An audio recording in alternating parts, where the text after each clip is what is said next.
President Trump has just made life incredibly awkward for Prime Minister Keir Starmer over the family farm tax. Watch. We've got to fix that problem. We can't simply live with that problem. So it's a very different situation. Well, we ended the estate tax. There is no estate tax on farmers. So when a parent leaves their farm, because again, a lot of these farms, they don't make a lot of money, but it's a way of life, and they love their way of life, and they love that dirt. That dirt is the most beautiful thing they've ever seen. They love it. I mean, they're farmers. They love doing it. They don't know how to do anything else, but they don't want to do anything else. I speak to farmers. I say, would you like to live in my penthouse in Manhattan? It's the most beautiful. No, sir, I want this farm.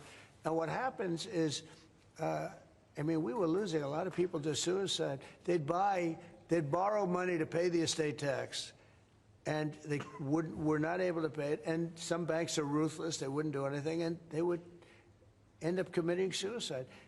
We have totally ended the estate tax in those situations. So there's no estate tax. That was President Trump there answering a question about the hated family farm tax as the Prime Minister Keir Starmer looks on really quite awkwardly. It's an awkward time for him, and the small number of people defending this appalling, atrocious tax which threatens the existence of our family farms and our food security. The President outlining the steps that he's taking to alleviate the anxieties of American farmers, and he talks about an estate tax which he's helped abolish.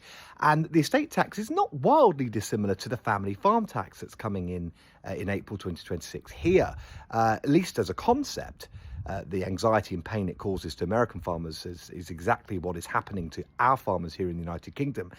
I'm so glad that the President has made this intervention, that GB News, Beverly Turner, the excellent Bev Turner, have asked that question, because it's important that this issue stays in the news.